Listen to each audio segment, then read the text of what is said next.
सूरह कौसर उस माहौल में नाज़िल हुई जब हजूर सल्लल्लाहु अलैहि वसल्लम के शहजादे हिकमत खुदाबंदी के तहत इंतकाल कर गए।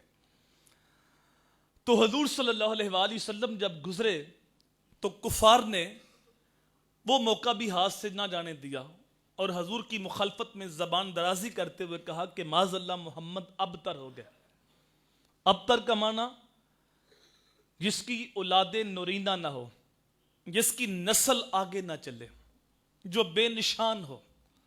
और उनका बातिल ख्याल ये था कि अगर अपने पैगाम को ये फैला भी लेते हैं तो कितनी देर तक, जितनी देर तक खुद जिंदा है, उसके बाद जब बेटा कोई नहीं, बेटियां ही हैं, तो आगे नस्ल ही नहीं चलेगी। तो आप कितनी देर तक जिंदा रहेंगे? जितनी देर तक जिंदा रहेंगे उतनी देर तक इनका दीन भी रहेगा, और जब दुनिया से चले जाएंगे तो दीन भी साथ ही चला जाएगा। इनके मानने वाले, इनका कलमा पढ़ने वाले, वो भी ख़त्म हो जाएंगे। तो उन्होंने सबको जमा किया, मुबारकबादियाँ दी और हजूर सल्लल्लाहु अलैहि वसल्लम के ख़िलाफ़ ये हर्जा सराई की कि माज़अल्लाह मोहम्मद अबतर हो गए, उनका नामो निशान ख़त्म होने वाला है। जब तक जिंदा उस वक्त तक दीन बाकी है, जब चले जाएगा दीन भी साथ ही चला जाएगा। तो हजूर सल्लल्लाहु अलैहि वसल्लम ने जब ये बातें सुनी तो हजूर का दिल रंजीदा हुआ। आप जानते हैं हमारा ये गया गुजरा दौर है, इसके बावजूद जब किसी के यहाँ फौतगी होती है दुश्मन अपनी ज़बानें बंद कर लेते कि 4 दिन सदमा है, ये गुजरे उसके बाद दुश्मनी करेंगे। ये इस माहौल के अंदर दुश्मनी करना ये इंसानी वक़ार के ख़िलाफ़ है। पक्के दुश्मन भी अपनी ज़बानें बंद कर लेते, लेकिन वो कितने जलील लोग थे और कितने सख्त दुश्मन थे। अपनी ज़बानें बंद करने की बजाय, हजूर के दिल की डार्स बंधाने की बजाय दुखों में मजीद अजाफा किया। हजूर सल्लल्लाहु अलैहि वसल्लम ने सहाबा कराम के अंदर अपना सर नीचे झुकाया और हजूर के चेहरे पे नागवारी के आसार थे।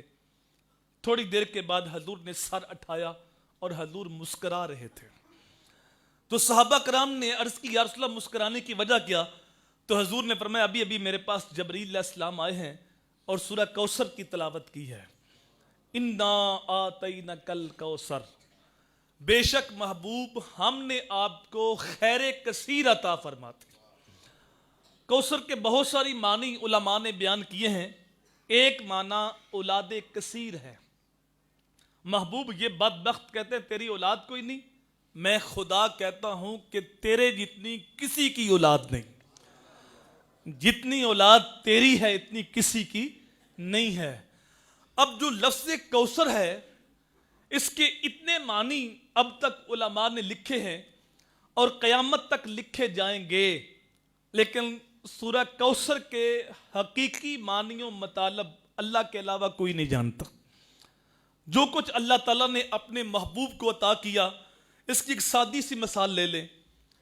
दुनिया के अंदर इतने खजाने हैं, इतना कुछ है, आसमान के ऊपर इतनी कहकशां हैं, और ये ज़मीन की कूक के अंदर सोना चांदी के ढेर, हीरे जवाहरात और जो कुछ ज़मीन के ऊपर फैला हुआ है, वो सारे का सारा अल्लाह फरमाता है कुल मता दुनिया कलील। वो सारे का सारा कलील है, अल्लाह की नज़र में कसीर नहीं है, अल्लाह की नज़र में कलील है।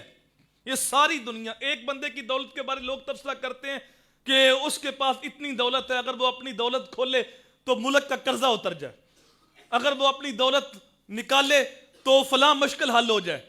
तो एक बंदे के पास इतनी दौलत है और फिर पूरी दुनिया के पास कितनी दौलत होगी?